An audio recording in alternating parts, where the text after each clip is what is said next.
All right, let's dive into a gripping story from a pretty chaotic ancient time. A time before kings, a time before clear laws. This is a story about how pure desperation can lead a whole tribe to do the unthinkable. To steal not just a piece of land, but to steal a god.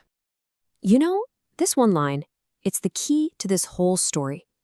In those days, Israel had no king. Now, that's not just some historical factoid. It's a huge flashing sign that says anything goes. It means everybody was basically doing whatever they thought was right in their own eyes. It was a world of might makes right, where the rules were, well, there weren't many. And that's the real question here, isn't it? In a world like that, with no central authority, what happens when an entire people, the tribe of Dan, is landless and just desperate?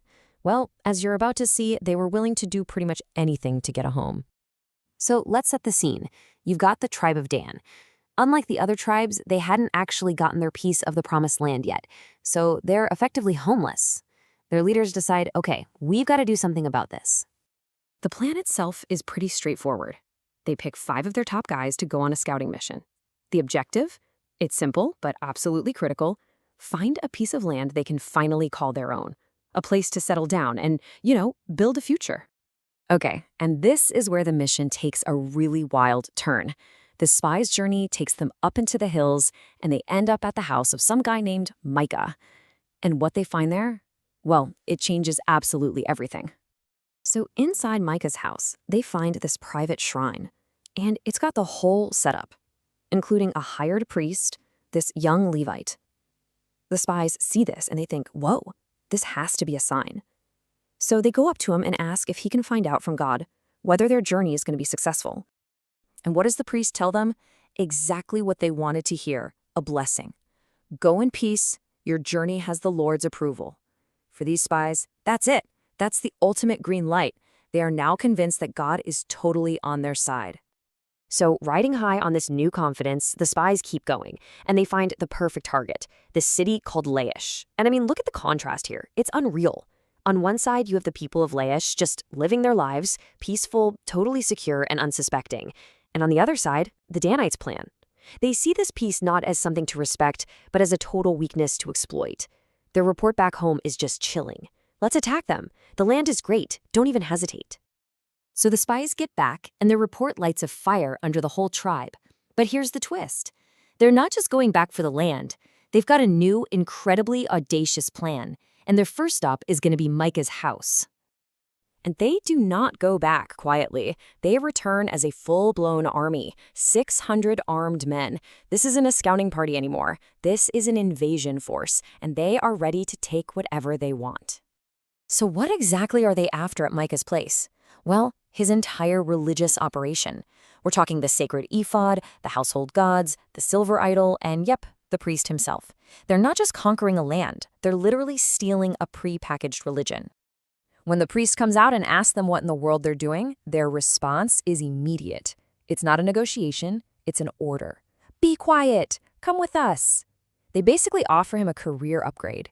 Hey, why be a priest for one guy's family when you can be the priest for an entire tribe? And you're not going to believe this. The priest is all for it. He was very pleased. So much for divine calling, right? This is just pure ambition. He grabs all the religious stuff and happily joins the Danite army, trading his loyalty to one man for the patronage of a whole tribe. Of course, Micah figures out what's going on. He gets his neighbors together and chases after them. And his cries it's heartbreaking. He yells, "You took the gods I made and my priest. What else do I even have?" They've literally stripped him of everything that mattered to him. The Danites' response? It's just pure brute force. No remorse, no talking it out, just a cold, hard threat. They tell Micah to shut up and go home, or he and his entire family will be killed. Micah sees he's hopelessly outmatched, so he has no choice. He just has to turn back. Okay, so they've got their new priest, they've got their stolen gods, the heist is complete. Now it's time for the conquest. The Danite army turns its full attention to its original target, that peaceful, unsuspecting city of Laish. The attack is as brutal as it is fast. The text is very blunt about it. They attack to secure people, they cut them down with the sword, and they burn their city to the ground. And the saddest part? They were so isolated, there was no one around to even try to rescue them. And on the ashes of Laish, the Danites build their new home. They rename it Dan, after their forefather, basically erasing the people who were there just before them. For the Danites, it's a new beginning, but it's one built on total destruction. But believe it or not, the story doesn't end there. This single act of theft and violence doesn't just fade away. It actually becomes the very foundation of the tribe of Dan's identity for generations to come. So let's just trace this legacy for a second. First, Laish is destroyed. Then it's rebuilt as the city of Dan. Third, that stolen idol from Micah's house, it becomes their official god. And then, here it is, the most shocking twist in the whole story. The priest they stole turns out to be a man named Jonathan, who was the grandson of Moses. Yes, that Moses, the great lawgiver's own grandson, is now presiding over a stolen, idolatrous religion. And this wasn't some short-term thing. This illegitimate priesthood, founded on pure theft, lasts for centuries, all the way until the land is taken into captivity. Which leaves us with this final nagging question. The Danites got their blessing, right? They got their divine approval, which they used to justify theft and slaughter. It's just a stark reminder of how easily faith can be twisted to serve human ambition. It really makes you wonder, when people use faith to justify force, who or what is truly being served?